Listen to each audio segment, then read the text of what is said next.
But bó máa ṣe máa gbé àwọn ọmọ wọlé báyìí.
Good evening, everyone. Please let me know in the chat box if you can hear me clearly. Please, if you have joined, let me see you. Send a message, a DM in the chat box. Let me be sure if you can hear me clearly.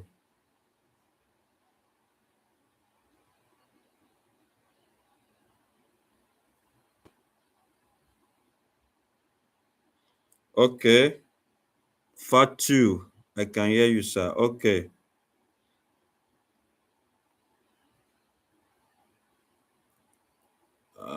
Helene. Madam Helene, good evening, ma.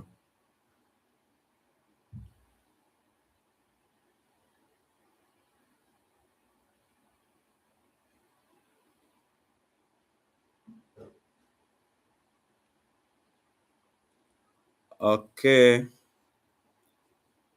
Good evening, everyone. We only have 3 people. Fatu, Madam Helene, and who else again? Okay. We should give them 3 or 5 more minutes.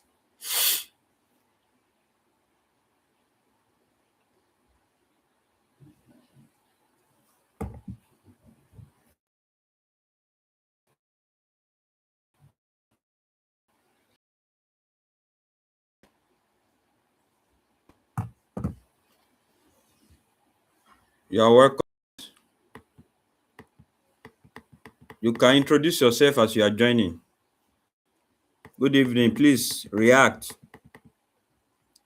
Let me see your response here now. Send your response in the chat box.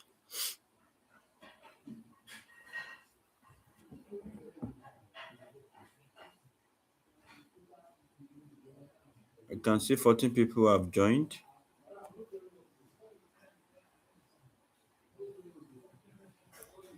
Okay, good evening. Amiro. Good evening, you are welcome.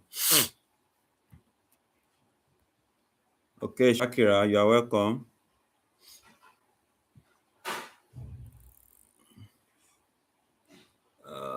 Who is this?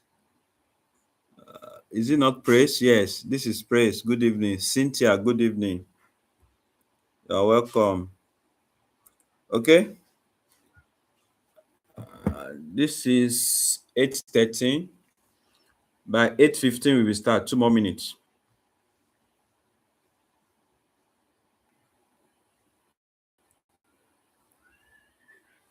Osundele, good evening.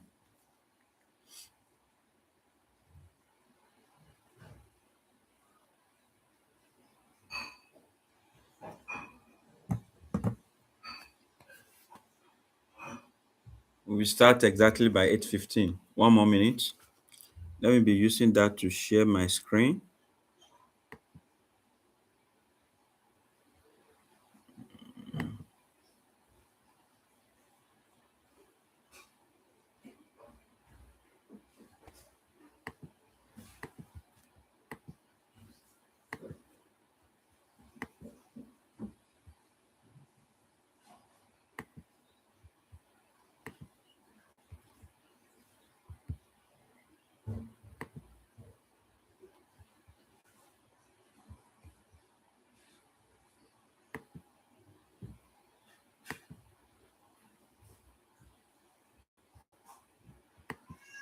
Okay, it is 8:15 already.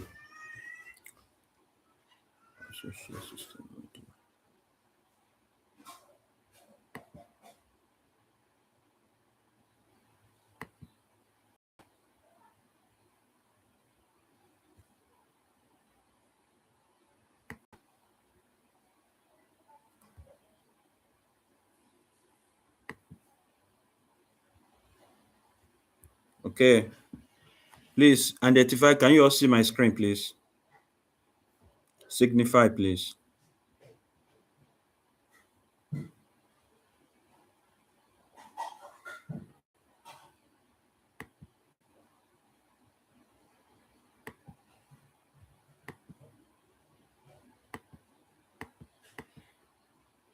Okay, so let's start.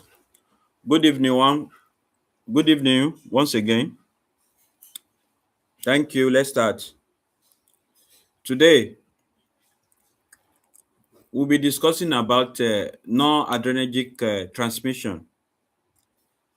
Non-adrenergic transmission is the process by which the neurotransmitter or noradrenaline or the norepinephrine is produced.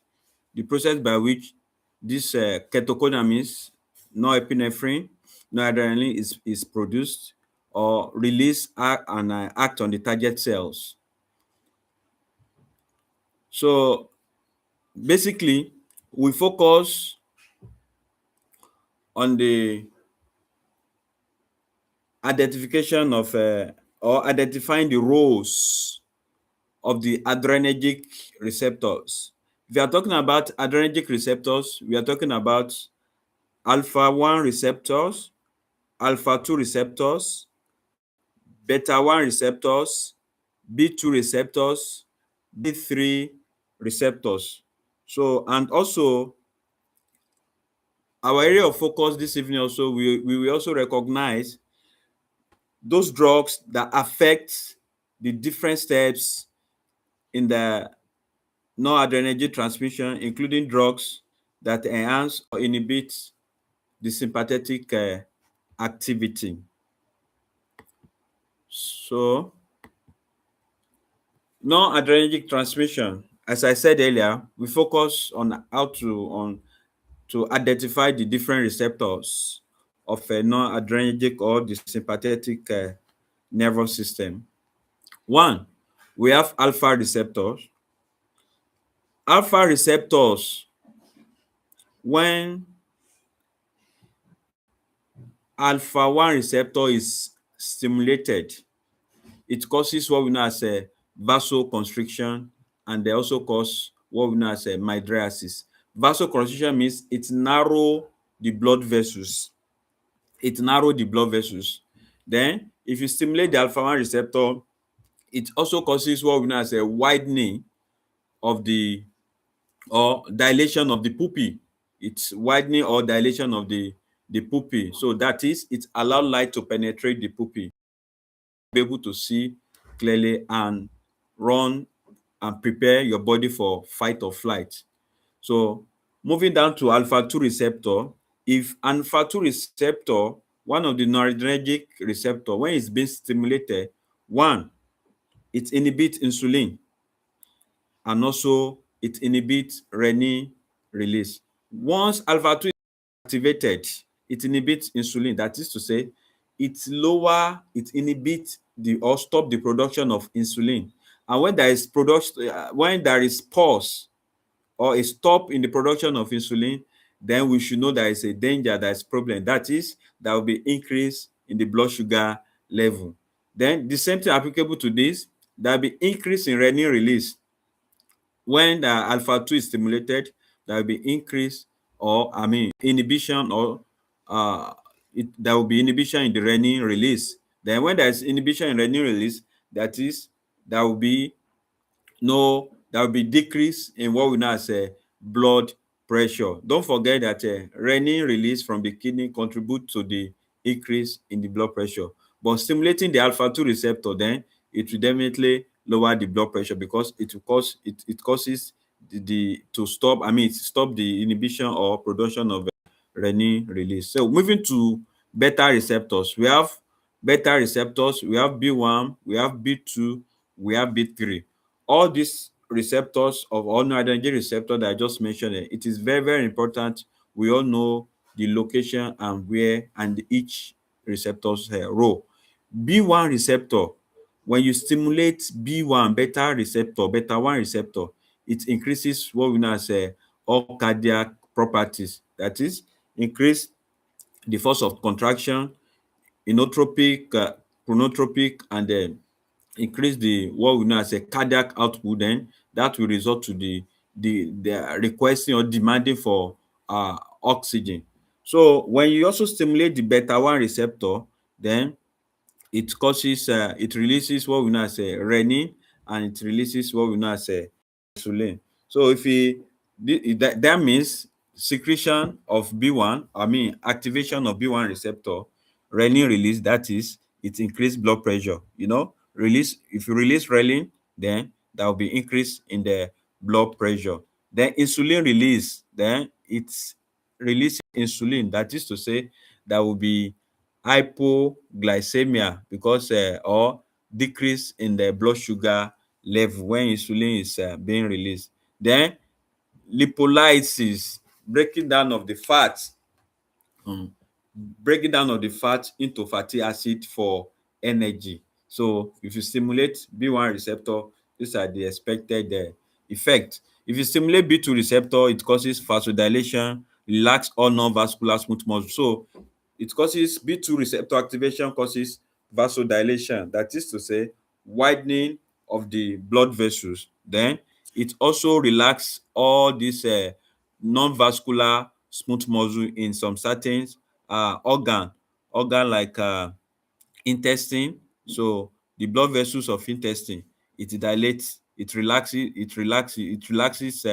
the blood vessels of the intestine. It also relaxes the blood vessel of uterus. Then it also relaxes the blood vessel of what we know as bronchial muscle.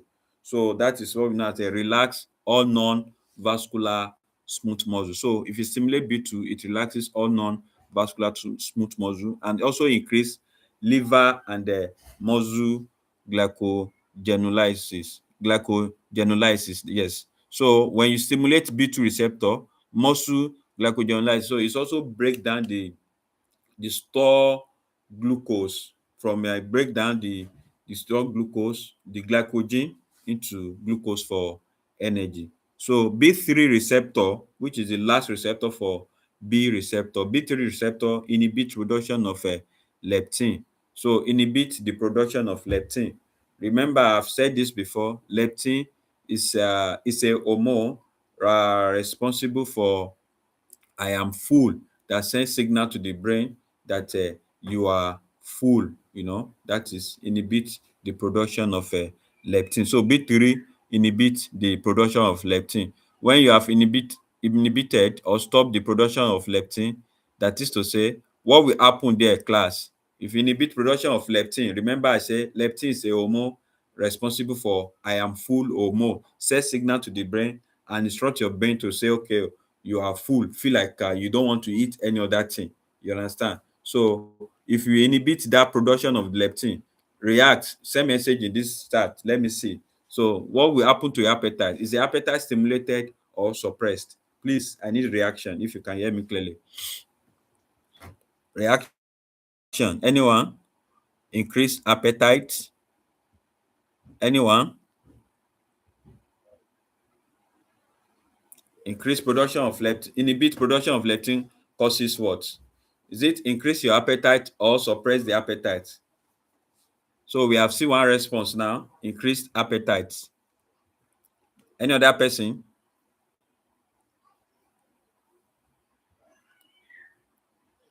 Increased appetite.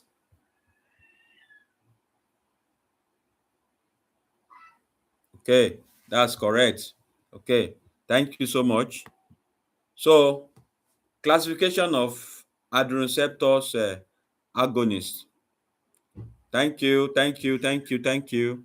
Mirabel, thank you. Cynthia, thank you. Then test C31, thank you. Good reaction, good response. Okay, it increased appetite.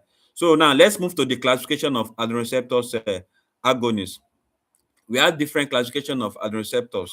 So uh, I've told you these adrenoceptors, they bind adrenoceptors agonists, they bind to adrenergic receptor and produce their effects. You understand? So this classification of adrenoceptor agonists classify into two. We have catecholamines and non-catecholamine. Example of catecholamines, we have epinephrine, norepinephrine, asopoterinol, and dopamine. The non-catecholamine, phenylephrine, ephedrine, and amphetamine. So let's move to the classification according to their mechanisms of action.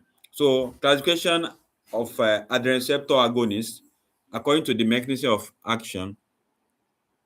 So according to the mechanism of action, one, we have direct acting agonists. The second class, according to the mechanism of action, we have indirect acting agonists.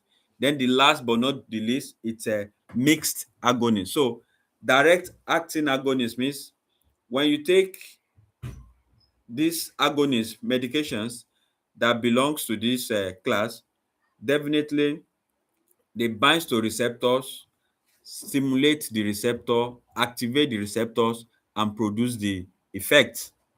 They activate the receptors, directly binds to the receptor, and produce their effect. An example of those direct antagonists, we have epinephrine, epinephrine, asopoterinol, and the phenylephrine. So when you take any of these agents now, it go directly to adrenal receptor. You understand? Binds to the receptor and produce its effect. So now the second class, according to the mechanism of action, we have indirect agonists. Indirect agonists, they do not bind to the receptor directly. They take up into the prenastic neurons and cause the release of norepinephrine. So these drugs enter the nerve ending. Once they enter the nerve ending, then they cause the release of norepinephrine. Then the release of norepinephrine then stimulates the receptor. That is how they'll be able to produce their own effect. Directly, they do not bind to receptor, but then when you have administered the drug, it enter the nerve ending and cause the release of norepinephrine. Remember norepinephrine, the catecholamine. So release the norepinephrine, then the release of this norepinephrine now stimulates the adrenal receptor. So once this adrenal receptor has been stimulated, that is when to be able to produce the effect. An example of this drug under this class is amphetamine. So the last one is mixed acting agonists, which example is ephedrine. Mixed active agonist means they can directly bind to the receptor, and at the same time they can take it up into the prenasal neuron and cause the release of a norepinephrine. So they can perform both the direct acting and indirect acting activity. So the pharmacological action of sympathomimetic drugs. So the cardiac or cardiovascular effect when any of this drug, this sympathomimetic drug or sympathetic drug has been drugs. say sympathomimetic drug, the drugs that pretend to be or perform the function of a sympathetic.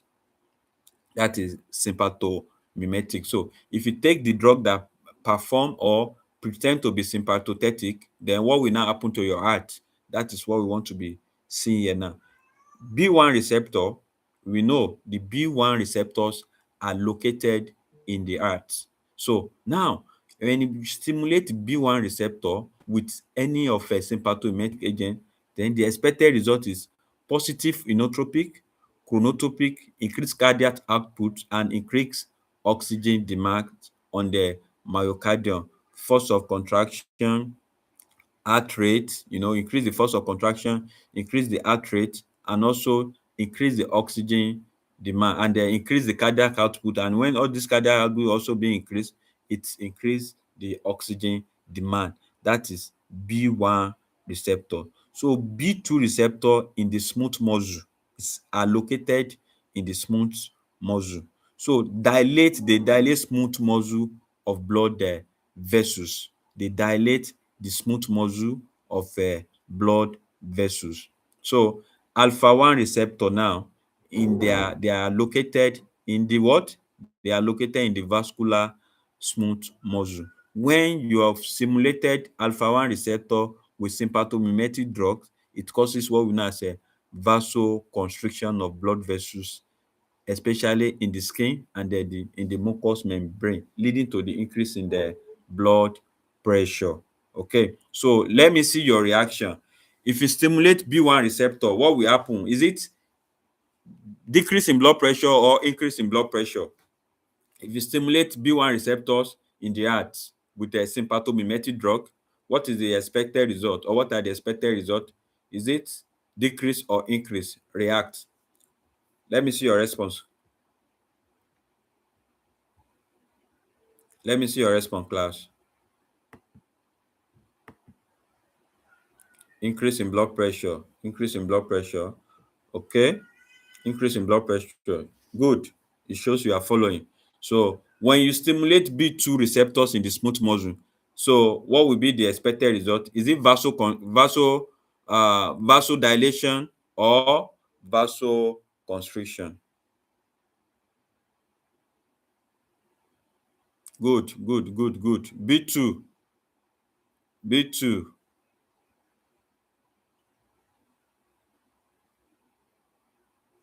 the B2 receptor. Okay, bronchodilation rather. Yeah, good. You good. Sorry, bronchodilation. Yes. Is it bronchodilation or bronchial constriction? Mm-hmm. Yes. Okay. Good, good, good. So how about alpha 1 receptor? If you stimulate alpha 1 receptor, is it vasoconstriction or vasodilation? Good. All right, all right, all right. Good. So we can then proceed. It shows you are following. Okay. Thank you. Let's move.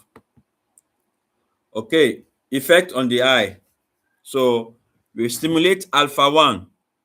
We stimulate alpha 1 in the eye, or yes, it causes what we know as a mydriasis. That is opening or dilation of the pupil.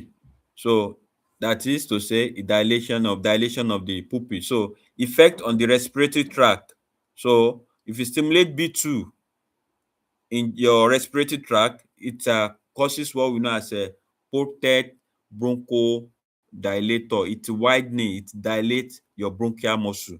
So alpha 1 receptor causes what we know as a vasoconstriction of the blood vessels of the upper respiratory tract. So in the GIT, so when you stimulate this in the GIT, then it causes what we know as a relaxation of, you stimulate alpha 2 and B2, relaxation of GIT smooth muscle through alpha 2 and B2. So that is a gastrointestinal tract. So the metabolic effect, B2, if you stimulate B2, that is a glycogenolysis. lysis. It break down the store uh, glucose, which is glycogen, then break down the glycogen into the glucose. That is increasing the blood pressure. Then lipolysis, break down the fat to fatty acid for energy. You understand? So alpha 2, when you stimulate the alpha 2, it decrease insulin release. When you stimulate the alpha 2, remember, if you activate or you stimulate the alpha 2, it decrease insulin release. So that would be known as a hypoglycemia. So B3 inhibit the production of leptin by adipose tissue. Inhibit the production of leptin. I am full hormone by the adipose tissue. So other effect of adrenergic agonists, other effect, if you stimulate it in the B2 receptor, it delays what we know as a premature labor through relaxing uterine smooth muscle. It's widening, relaxing the uterine muscle.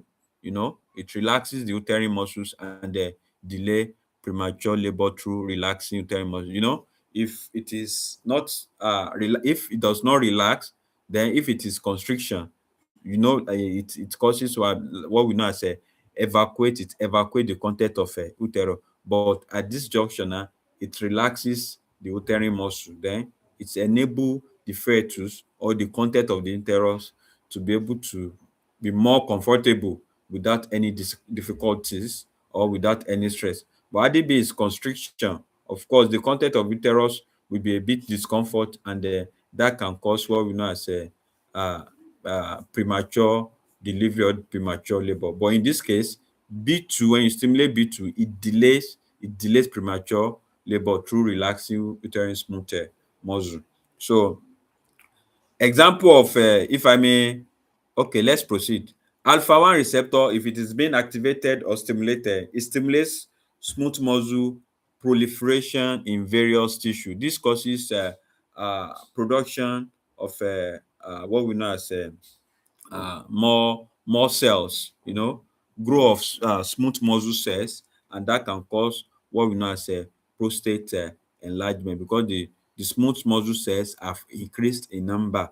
So that leads to what we know as a prostate enlargement. Then B1 receptor, if you stimulate B1 receptor, stimulate renin release or renin secretion, and then that will elevate the blood pressure. Remember, in the hypertension, when the kidney receives signal of receiving the less blood in the system, I mean in the kidney, then it causes the kidney to release what we know as a renin. And when this renin releases, then this is what we know as what?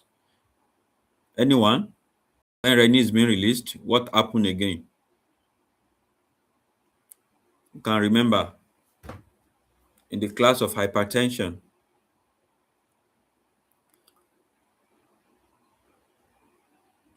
When kidney releases renin, what happened?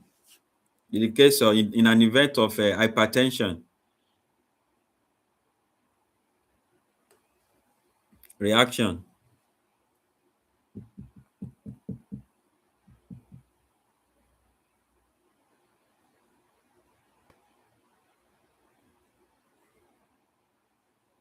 Anyone?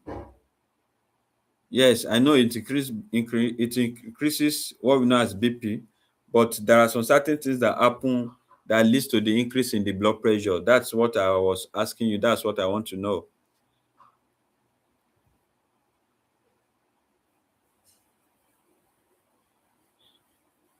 So renin converts what we know as a angiotensinogen to angiotensin 1. Then angiotensin 1 will be converted into angiotensin 2 by the action of an enzyme called angiotensin converting enzymes.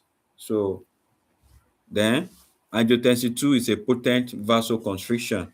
It's a potent vasoconstriction. And you remember now, it is the renin that causes this potent vasoconstriction. When renin is being released, it converts the protein in your system, in your body, angiotensinogen, into angiotensin 1.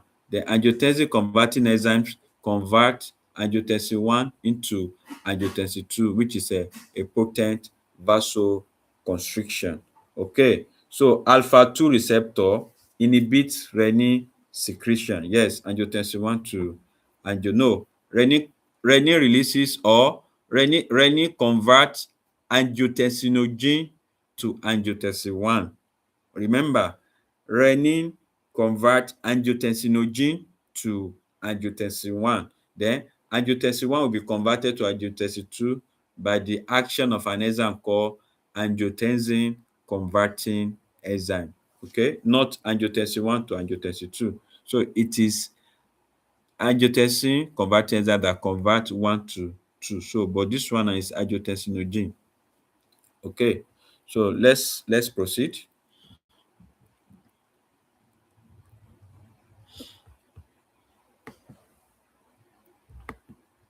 Okay. So here are the clinical uses of adrenoceptor agonists. Here are the clinical uses of the adrenoceptors agonists. Cardiovascular system, cardiac arrest. Everybody we know what is cardiac arrest. So the best adrenergic agonist that we can use for cardiac arrest is what we know as adrenaline. Adrenaline, please take note of that. Very, very important. So for the cardiogenic shock, so that is dobutamine. For anaphylaxis shock, for anaphylaxis, that is also adrenaline. So for respiratory system, asthma, so selective B2 receptor agonist, we have been mentioning about salbutamol, tabutalafine, yes, salmeterol, sameterol and formoterol. All these are what we know as B2 receptor agonists. So then we also have other miscellaneous indication. We have adrenaline prolong the duration of local anesthetic.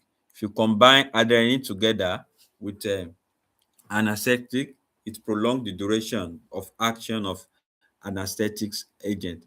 Then if you use salbutamol also, salbutamol have this effect of delay or premature labor. It delays what we know as premature labor. Then alpha 2 agonist, clonidine lower the blood pressure and reduce frequency of migraine attacks. I hope you are following. So now we just finished the agonist. We just finished the adrenoceptors agonist now. Agonist, the one that stimulates or activates. But now they want to discuss about adrenoceptor antagonist now. Adrenoceptor antagonist. Okay, give me an example of adrenoceptors agonist. Drop it in the group chat. Let me see you. An example of adrenoceptor agonist or adrenoceptor drugs. Give me example of adrenoceptor drugs based on what we have just mentioned now. Let me see if you are following before we move to the adrenoceptor antagonist.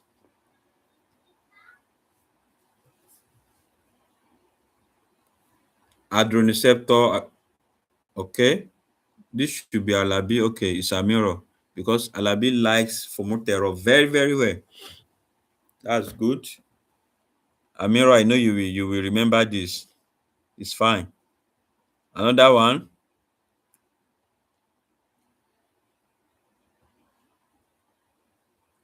Another example, class. Epinephrine, Cynthia, good. Another example of adrenoceptor agonist. Any other person there? Let me know if you are not sleeping.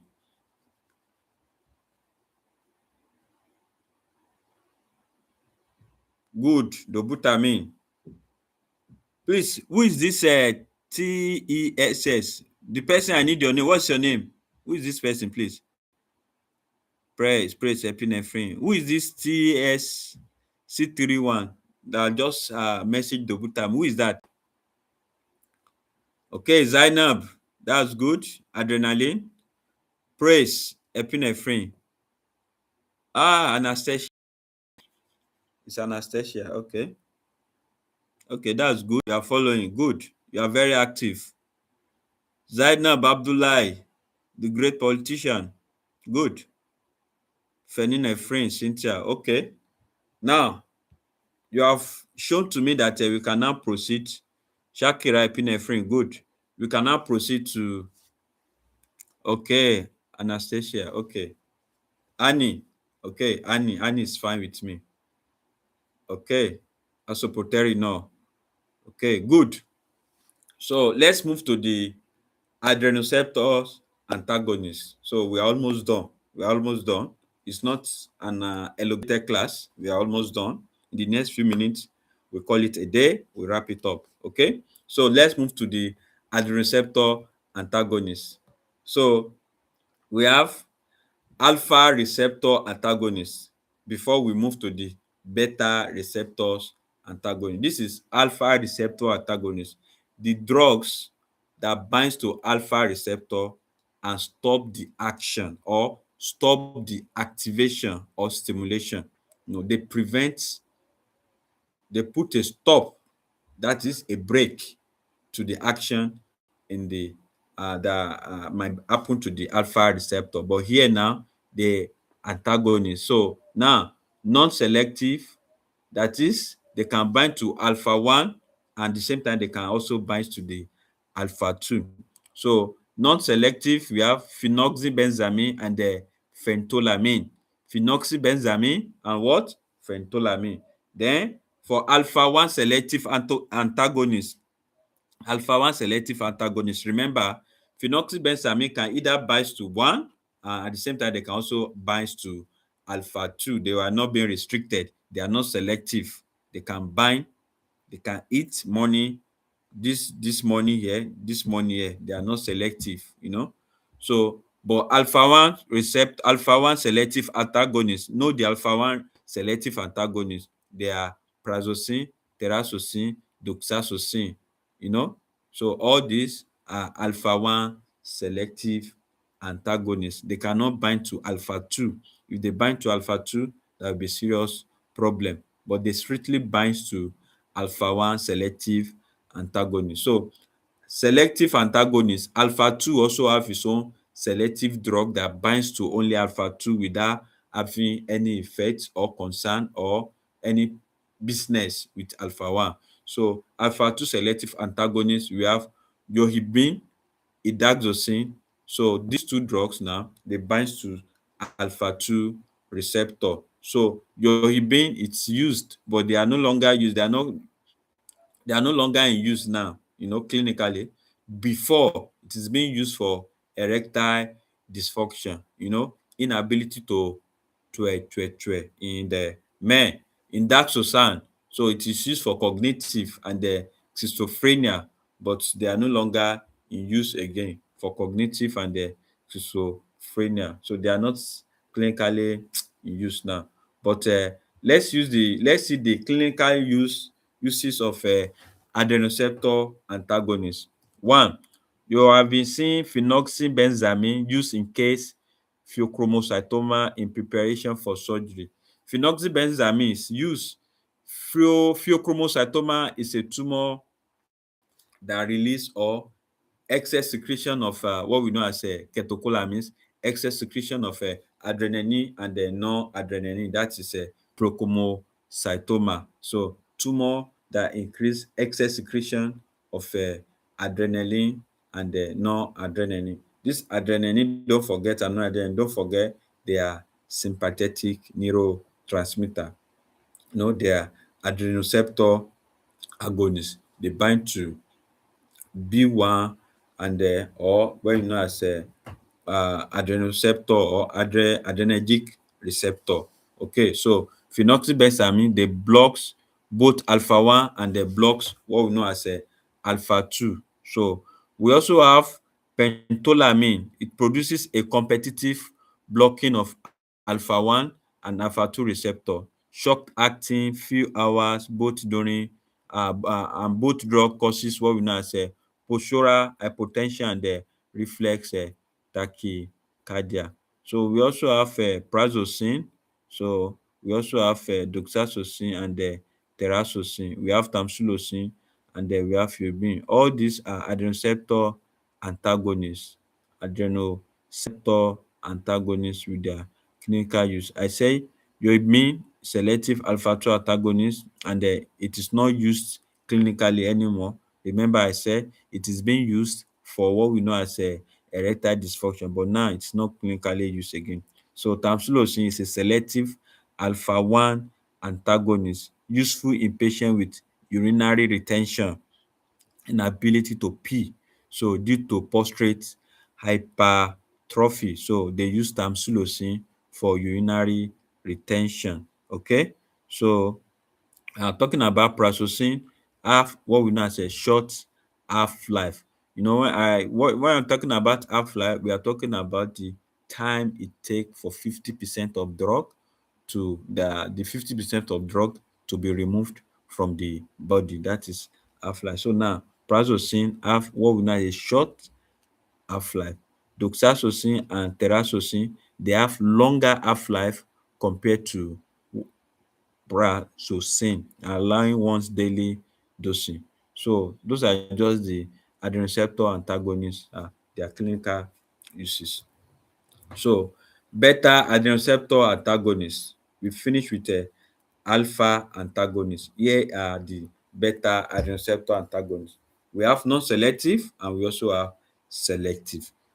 Non-selective, we have propranolol, labetalol, sotalol, carvedilol also act as a alpha blocker, but basically they are non-selective beta blocker. So selective B1, that is to say they cannot bind to B2, they are just selectively binds to B1 receptor. We have atenolol, bisoprolol, esmolol, and metoprolol. Okay, who can give this selective B1 mnemonics or acronyms? Who can give it? Put it in the chat box on how to remember this selective B1. Beam, good. Favor, beam. B stand for bisoprolol. E stand for esmolol. A stand for atenolol. M stand for metoprolol. So beam, these are selective B1 receptor. So these drugs, they bind to only B1 receptors. They don't bind to B2. If they bind to B2 and the same time binds to B1, there will be serious problem. So they strictly selectively bind to B1 receptor. Okay, let's read this case study together. A 50-year-old may present a 55-year-old may present with the shortness of breath, wheezing, asthma attack, and has a 5-year history of hypertension. Is currently on a thiazide diuretic for blood pressure control. So his asthma worsens with seasonal changes. Question: which drug will be safe and effective for managing his conditions, asthma and hypertension, and which drug should be avoided, and explain why? Okay, a 55-year-old man present with shortness of breath.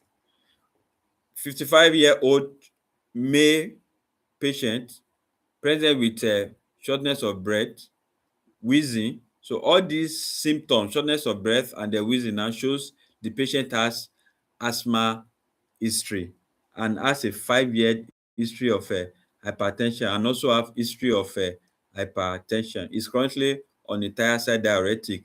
The medical history, or I mean the medication history, we have known the medical history to be hypertension and asthma, but the medication history is thiazide diuretic for blood pressure control, but we don't know the medication history for the asthma, and this current patient now has asthma attack. So now, which drug will be safe and effective for managing his condition for asthma and hypertension, and which drug should be avoided? So now,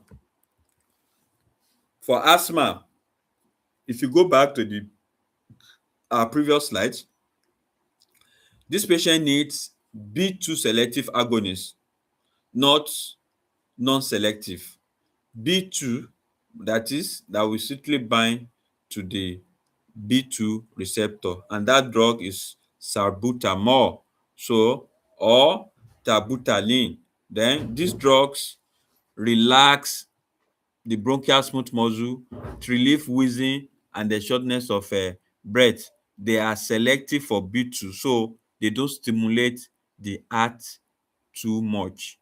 Then for hypertension, you have to use drug that lower blood pressure without blocking the B2 receptor.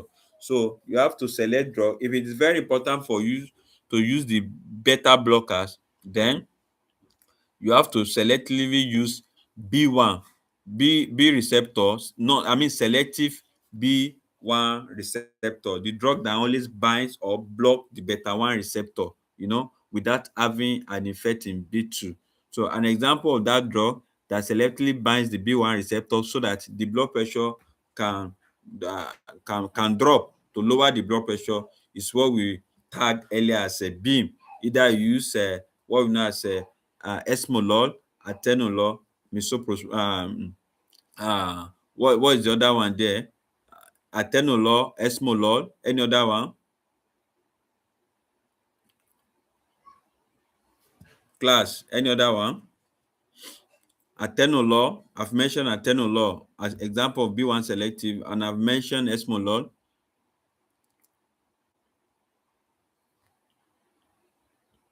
What are the remaining two that I did not mention from what your acronyms earlier? BEAM,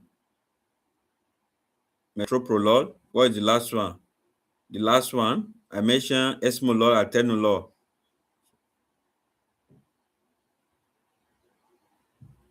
Bisoprolol. Okay, good.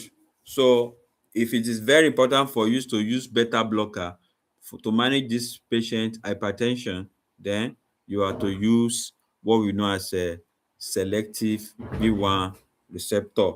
So selective B1 receptor antagonist or uh, B1 receptor blocker. Okay, so ACE inhibitor is also good. Angiotensin converting enzyme inhibitor is good if you are not sure of the beta blockers to use. Either use ACE angiotensin converting enzyme. An example, we have enalapril, lisinopril. On the other hand, you can also use angiotensin receptor blockers, ARBs. Okay, you can also use an example of a angiotensin receptor blocker is not here, but we have losartan. Okay, so calcium channel blockers, we have amlodipine. So if you don't want to use beta blockers to manage the patient uh, hypertension, you can use any of these classification of antihypertensive drug: angiotensin converting enzymes inhibitor, angiotensin receptor blockers, calcium channel blocker. So warning, avoid non-selective B blockers like propranolol, carvedilol, labetalol. Avoid them. Non-selective. They block B2 in the lungs, and when the B2 in the lungs block, that is to say you have constricted the what we know as a bronchial muscle, so leading to bronchoconstriction. So you have constricted the bronchial muscle, leading to what we know as a bronchoconstriction, and this is very, very dangerous in asthma patient. So if a beta blocker is absolutely required, use a B1 selective. You have said this. Use a B1 selective blocker like atenolol, metoprolol, and this have to be used with a great caution. Okay, the pharmacological action on the heart, we are just talking about the what is expected after you might have used that. So on the beta blockers on the heart now, beta blockers on the in the heart rather, expected to lower the blood pressure. That is why we have negative inotropy. If you stimulate the B receptor, you have positive inotropy. But this time around, if you use antagonist, then you have the opposite of the agonist. Agonist stimulate, while antagonist lower or bring it down. Positive for uh, positive, agonist for positive, then negative for antagonist. So respiratory tract. So instead of that relaxing in the stimulation agonist, we have what we know as bronchodilation, but here it is bronchial constriction, opposite of what we have in the agonist. So the highs also, it reduce intraocular pressure in open glaucoma due to decreasing aqueous humor production from the ciliary epithelium.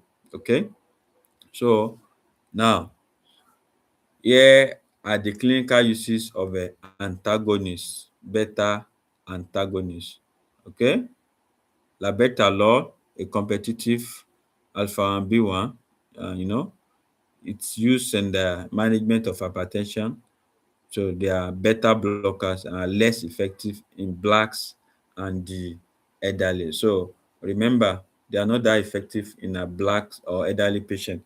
The best antihypertensive that are very, very effective for black race is what we know as a angiotensin converting enzymes or calcium channel blockers. Okay, so here are the other clinical uses of the antagonist, beta antagonist. Choice of B, adrenoceptor antagonist.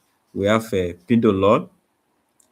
We have pindolol. We just have two more slides to call it a day. It is already now, it's a 1 hour engagement class. But because we started exactly 8:15, so we are still uh we are not behind schedule. We are still on time.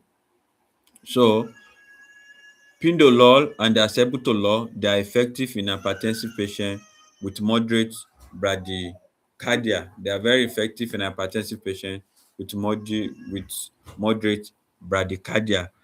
Okay. Carbohydrate metabolism is less affected, making them valuable in the treatment of diabetes. Okay, that's so good. Labetalol and carvedilol, so they are reversible beta blocker with concurrent alpha 1 blockers that cause what we know as a peripheral vasodilation, and they decrease blood pressure, effective for treatment of hypertension in the patient with the increased peripheral vascular resistance. Okay, so drugs affecting neurotransmitter release. Neurotransmitter release, the neurotransmitter of adrenoceptor, we have what we know as norepinephrine and epinephrine. So the drugs that terminate this neurotransmitter when there is excess in the system, when there is excess secretion of this in the system. Example of the drug is risapine. One, risapine depletes breakdown of norepinephrine levels in the adrenergic neurons. So it breaks down the norepinephrine, the stored norepinephrine, the stored norepinephrine in the adrenergic neuron. Also, guanidine also blocks the release.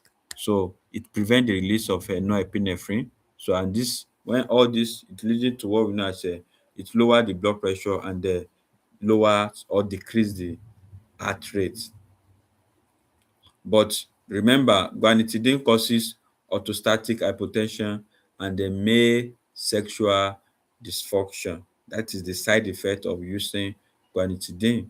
It causes what we know as causes orthostatic hypotension, and the side effect of using guanidine, it causes what we know as causes orthostatic